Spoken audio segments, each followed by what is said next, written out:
Hello everyone, part 4 blog নিয়ে চলে এসেছি। আজকে রেডি হয়ে অযোধ্যা থেকে প্ল্যান ছিল কাশী বিশ্বনাথের উদ্দেশ্যে বেরোবো। অ্যাকচুয়ালি এখনো অবধি সেটাই প্ল্যান ছিল, কিন্তু মাঝ রাস্তায় আমাদের প্ল্যান চেঞ্জ হয়েছে, সেটা তোমরা একটু পরেই জানতে পারবে। তো এদিকে 8:30 থেকে 9:45-র মধ্যেই আমরা কিন্তু বেরিয়ে পড়েছিলাম। যেহেতু সারাদিন প্রচুর হাঁটাহাঁটি, এদিকে রাত্রে কম ঘুম, পরের দিন সকাল সকাল বেরোনো, সেই জন্য এদিকে গাড়িতে সবাই ঘুমাচ্ছিল আর মাঝখানে আমি তো ক্যাট মেরেই যাচ্ছিলাম। আর যেহেতু আমরা ব্রেকফাস্ট করে বেরোইনি, সেই জন্য মাঝ রাস্তায় আমরা ব্রেকফাস্ট করতেও দাঁড়িয়ে পড়েছিলাম। আর এদিকে ফ্রাইড রাইসটা তো অসাধারণ ছিল খেতে। তারপরে গাড়িতে উঠে আবার আমরা চললাম আমাদের গন্তব্যের দিকে, আর ব্রেকফাস্ট করে সবার এইদিকে ঘুমও কেটে গেছে।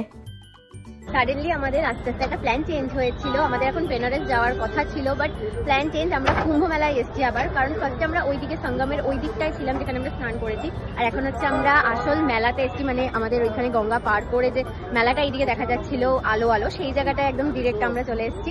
এখন মেলা ঘুরে দেখবো।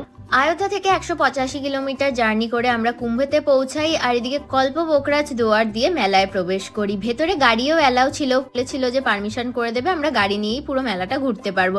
কিন্তু এদিকে গাড়ি নিয়ে গেলে তো চারিদিকে ভেবে দাঁড়িয়ে সমস্তটা দেখতে পারতাম না, হয়তো গাড়ি নিয়ে সোজা যেতে হতো, আবার ব্যাক করতে হতো। তো সেই জন্য আমরা গাড়ি পার্কিংয়ে রেখে তারপরে হেঁটে হেঁটেই মেলাটা ঘুরেছি।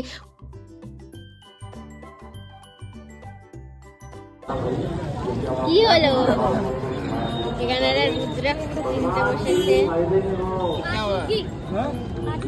মেলার মধ্যে যে ছোট ছোট দোকানগুলো ছিল সেখান থেকে টুকিটাকি এদিকে এরা কেনাকাটা করলো। তারপরে হাঁটতে হাঁটতে আমরা গঙ্গার দিকে পৌঁছে গেছিলাম। তারপর সেখানে একটা ব্রিজ মতো ছিল, তো ওই ব্রিজের ওপর দিয়ে হেঁটে পুরো গঙ্গাটাকে একটা রাউন্ড মারা যাচ্ছিল, বেশ ভালো লাগছিল। তো আমরাও এখান থেকে ঘুরে এই পারে এসেছিলাম, আর এদিকে মা আমার মাথায় একটু জল টল দিয়ে দিল। তারপরে আরো বাদবাকি জায়গা ঘুরে দেখছিলাম, আর এখানে অনেক আশ্রমেই প্রসাদ দেওয়া হচ্ছিল, তো আমরাও এক জায়গায় প্রসাদ নিয়েছিলাম। আর সেখানের ভান্ডারা তো কি বিশাল ছিল।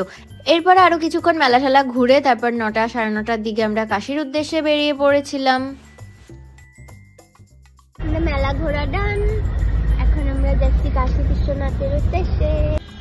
আমরা বেনারসে চলে এসেছি, এখন এখানে গাড়ি পার্ক করে দিয়েছি, আর এখন সমস্ত কিছু নিয়ে যাচ্ছি রুমে। কালকে দিনটাও থাকবো, কালকে পুজো দেবো, তো সেগুলো আসছে নেক্সট পার্টে।